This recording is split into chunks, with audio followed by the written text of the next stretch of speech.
जय हिंद। इस वीडियो में हम समझेंगे कि ऑयल स्पिल यानी तेल रिसाव क्या होता है और रसिया में किस गलती से तेल रिसाव हो गए और दुनिया के अन्य समुद्र जहां पर तेल रिसाव हुए हैं उसके बारे में भी हम चर्चा करेंगे। देखिए, रसिया दुनिया का सबसे बड़ा देश है। हालांकि उसका पुराना नाम यूएसएसआर था, अब उसे सोवियत संघ कहते थे। उस पर हम चर्चा कभी और करेंगे। रूस जो है ना, यहाँ पे एक यूराल पर्वत, इस पर्वत ये बीचों बीच में नहीं है, थोड़ा इस साइड में है। इस पर्वत का नाम है यूराल पर्वत। इधर ही से एक नदी बहती है, यूराल नदी। इसके इधर जो एरिया आता है वो यूरोप में चला आता है और इस साइड का एरिया को साइबेरिया कहते हैं। साइबेरिया एशिया में आता है। इस साइबेरिया में एक नदी है, उस नदी का नाम है अंबरनाया नदी। ये अंबरनाया नदी नोरिल्स शहर के पास है। शहर का नाम है नोरिल्स, अंबरनाया नदी है ये। यहाँ पर एक कंपनी थी, ये कंपनी निकल और कॉपर का उत्पादन करती थी। आप देख सकते हैं नोरिल्स शहर कितना खूबसूरत है। इसमें एक विशेषता आपको दिखेगी, नोरिल्स शहर की जितने भी छत है ना, उसका जो ढलान होगा इस तरह से होगा, क्योंकि ये बर्फीले क्षेत्र में आता है। अगर ऐसे बना देंगे तो बर्फ उसी पे रुक जाएगा और बिल्डिंग गिर जाएगी, इसलिए जानबूझ के ऐसा बनाया जाता है कि बर्फबारी हो तो डगर जाए। वहाँ के पेड़ पौधे भी ऐसे ही होते हैं, जिन्हें हम लोग कोणधारी या शंकुधारी कहते हैं। तो ये नोरिल्स शहर की जो कंपनी थी उसमें कॉपर और निकल का उत्पादन हो रहा था। इसके जो अपने डीजल टैंक के स्टोरेज थे सब, वो स्टोरेज काफ़ी पुराने हो गए थे। आप देखिए यहाँ डीजल टैंक के स्टोरेज हैं, ये स्टोरेज काफ़ी पुराने हो गए थे। इसमें सरकार जो थी रूस की, वो इन्हें पैसे भी देती थी, अपने सरकारी खजाने से सब्सिडी देती थी कि अपने डीजल टैंक को स्टोर करके रखो अच्छे से। फिर भी आप देख सकते हैं इनके डीजल टैंक की बदहाली कितनी बुरी है। अब इसका जो इतना पुराना हो गया था, तो जिस वजह से इसके नीचे का जो बेस है इसमें कोलैप्स कर गया, दरार आ गई और ये रिसाव चालू हो गया। ये रिसाव इतना भयानक था कि इससे 20,000 लीटर डीजल रिसाव कर गया और ये डीजल निकला और बगल की अंबरनाया नदी में चला गया। ये नदी बहुत बड़ी नहीं है, 60-70 किलोमीटर लंबी है। अक्सर ना कारखानों को वहीं लगाया जाता है जहां अगल बगल में नदी नाला हो, ताकि वो उससे उस वेस्टेज को बाहर निकाल सके।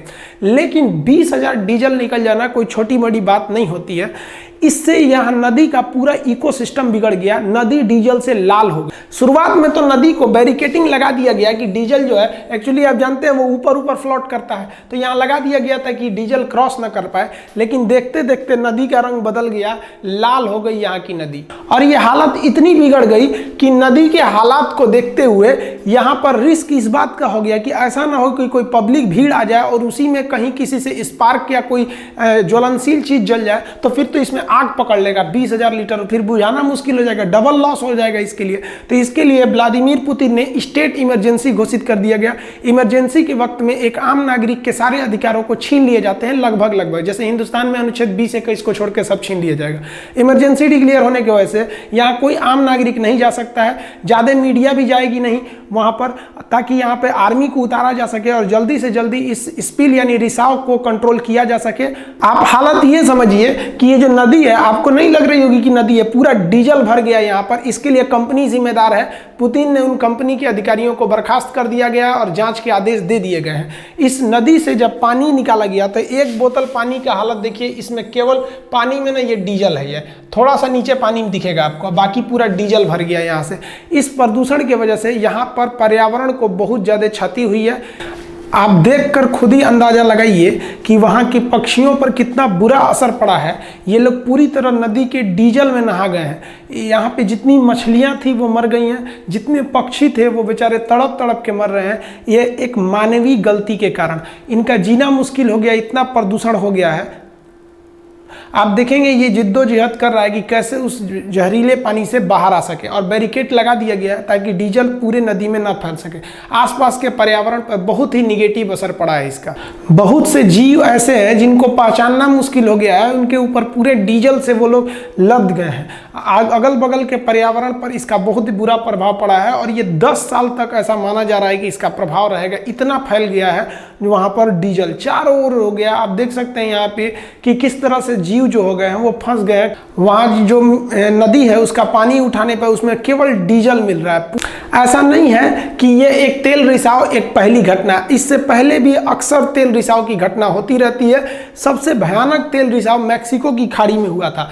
मैक्सिको का ये जो गल्फ देख रहे हैं, मैक्सिको की खाड़ी, यहाँ पर जो रिग थे तेल निकालने वाले, रिग जो होता है वो पेट्रोल निकालने और गैस को निकालने का काम आता है। समुद्र में इस तरह का एक प्लेटफॉर्म होता है जिससे पेट्रोल तेल को निकाला जाता है। तो जो मैक्सिको की खाड़ी थी उसमें जो रिग थे तेल निकालने वाले, इस रिग में ही ब्लास्ट हो गया और बहुत ज्यादा मात्रा में तेल रिसाव होने लगा। ये तेल रिसाव इतना भयानक था कि अगल बगल के पूरे समुद्र में ये तेल रिसाव फैल गया। आप देखेंगे ये तेल रिसाव की मात्रा को पूरे समुद्र को ये धीरे धीरे अपने चक्कर में ले लिया और इसको कंट्रोल करना एकदम मुश्किल था। धीरे धीरे इसका प्रभाव खुद ही कम हुआ जब पूरे समुद्र में फैल गया। तो ये थोड़ी मोड़ी मानवीय गलती की वजह से पर्यावरण और निर्दोष जीवों को हम मनुष्यों की गलती का खामियाजा भुगतना पड़ जाता है। ऐसा नहीं है कि ये तेल रिसाव की घटना बस एक ही मैक्सिको की थी। इसके अलावा जब खाड़ी युद्ध हुआ था और सद्दाम हुसैन पर जब हमला किया गया था, तो सद्दाम हुसैन ने भी अपने तेल के कुओं को समुद्र की ओर खोल दिया और साथ ही साथ जो फारस की खाड़ी में जो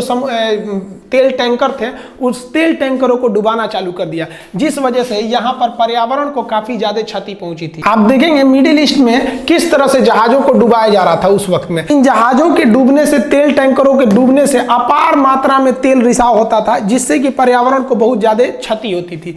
तो ये कुछ मेजर घटनाएं थी जहां पे ऑयल स्पिल यानी तेल रिसाव की घटना को देखा गया था। ऐसी ही मानवीय गलती 1984 में भारत में भी हुआ था जब भोपाल गैस त्रसदी हुई। लेकिन भोपाल गैस त्रसदी में मिथाइल आइसोसाइनाइड गैस निकली थी, लेकिन वहां भी गलती थी, रख रखाव का ही प्रॉब्लम था। वहां भी टैंकर से ही गैस निकला था और रसिया में भी टैंकर से ही ऑयल निकला। उम्मीद करते हैं सरकार और इसको देखने वाली एजेंसियां इन घटनाओं से सबक लेंगी और आगे ऐसी घटना न हो इसके लिए कोई ठोस कदम उठाएंगी।